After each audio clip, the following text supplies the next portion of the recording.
We're from New York. We hate everybody. We are scumbags. We never get to say fuck. Fuck. Fuck. Fuck. Fuck. We live for the 55 minutes on stage. That's the only thing that makes this life possible.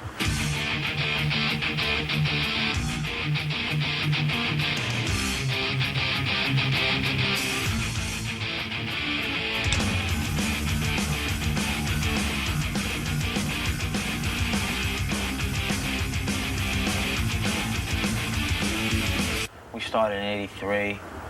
81. 81, well, and now it's 1988, almost 89, and it took us this long to get on this video show, and We're pretty damn proud of it. it's been a hard battle, but we were in it. I cut deli meat. I worked in a deli. My uncle's deli. I installed car stereos. I was a messenger. I did all sorts of things. I worked at Toys R Us for a while. Worked for my dad in the jewelry business. Well, anything, you know, just to buy Marshalls.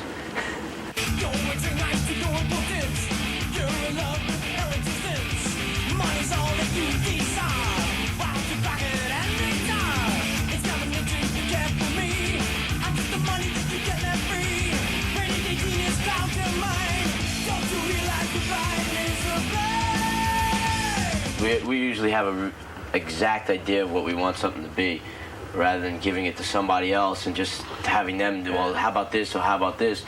You know, usually with Charlie, he'll come up with some really solid idea, and then we already have something to work with. So, you know, we don't have to dick around with, you know, record company people for endless weeks trying to get something right.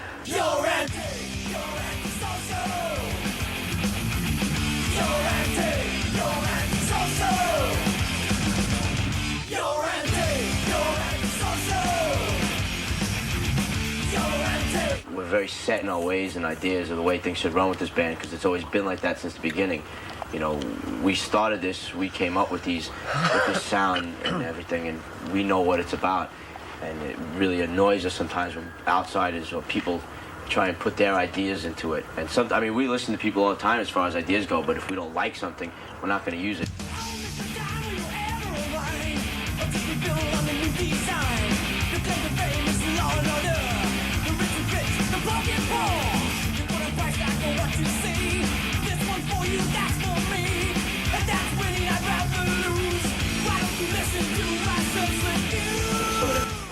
Baffles us on why we don't get this, you know, the press that in America that we deserve. In Europe, it's one thing, you know, we're all over the place. I could say the only magazine that ever really gave us respect from the beginning was Rip, as far as magazines in the States. Metal Edge. You know, yeah, Metal Edge and Metal Mania, like Rock Scene, but like the big ones, they could suck my dick, you know. It took us to go gold to even them to notice, you know. Until we went gold, that was it. We got gold. Since we get to talk directly to our fans with this video magazine, don't buy these magazines. They suck, the stories are old, and the pictures are out of focus. And all they want is your money, they don't care anything about you or the bands. American press in general, like those two magazines we already mentioned, all they are, I mean, they put the same bands every month because they know it sells, and they really don't care at all about the music or the bands they're writing about. It's just to sell magazines, you know, and it's a business. And, you know, and even now that we're selling records, we still don't get the respect, you know, that other bands get in these magazines. We just, you know, we don't understand it. But hopefully get to the point where we're, you know, where we won't need these magazines, and they'll finally come to us for press, and then we won't give it to them, you know.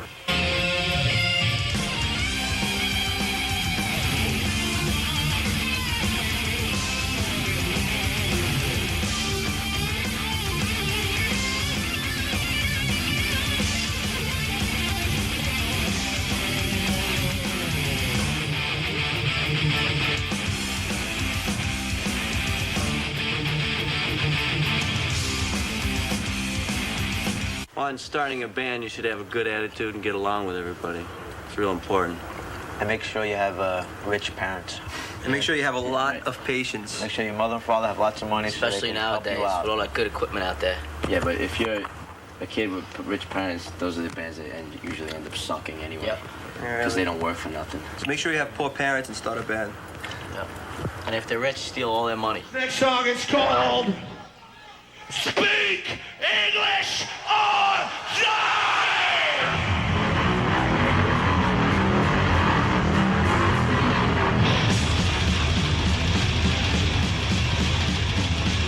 You come to a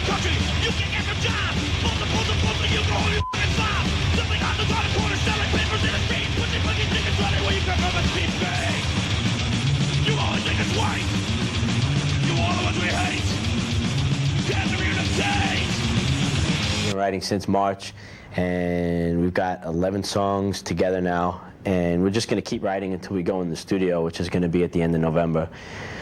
So we still got another like 7 weeks or something like that of writing time. So we're just going to keep going. The last couple of songs that we've written, for me so far, my favorite ones as compared to stuff we wrote like back in March or April. So I know with some ideas that I have and that Charlie has, we probably have another good 3 songs left to write. So I'm betting that some of the newer stuff will end up on the record.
We fired him, but just to get things straight, because really, we get a lot of people coming up to me asking me, they still don't know. People don't know like what happened. Is he in the band? Is he out of the band? Did Anthrax break up?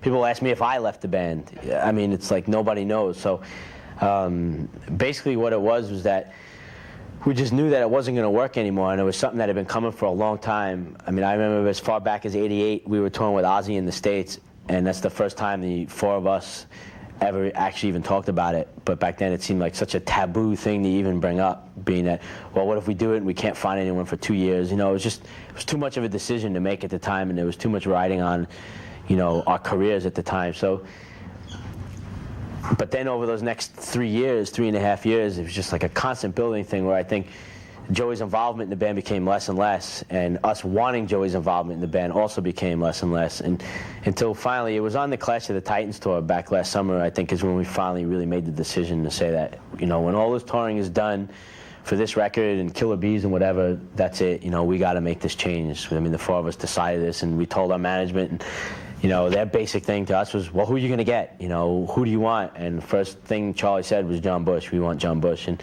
you know, so it was after the tour in January. We toured Europe in January with Public Enemy, and we came home from that, and it was pretty much right after that is when we told him he was out. And people think it was a personal decision, you know, but personality problems would have nothing to do with it if we were happy, you know, creatively with what was going on. And it was not like there wasn't even a personality problem within the band.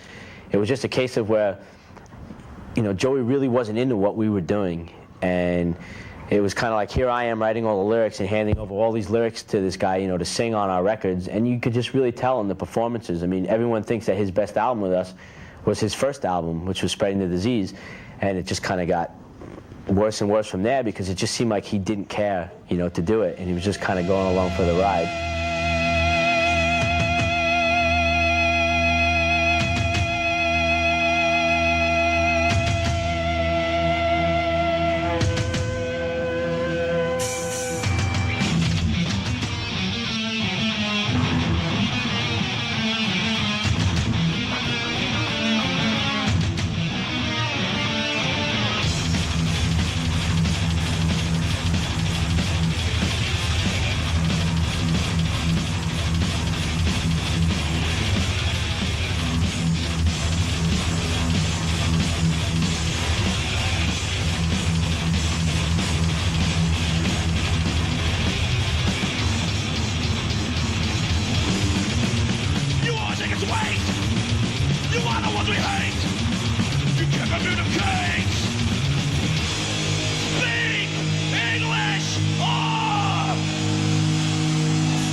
John Bush was the lead singer in Armored Saint. And it was a big decision for him to make. I mean, he was in Armored Saint as long as I've been in Anthrax, since '81, and it's a big thing, to walk away from.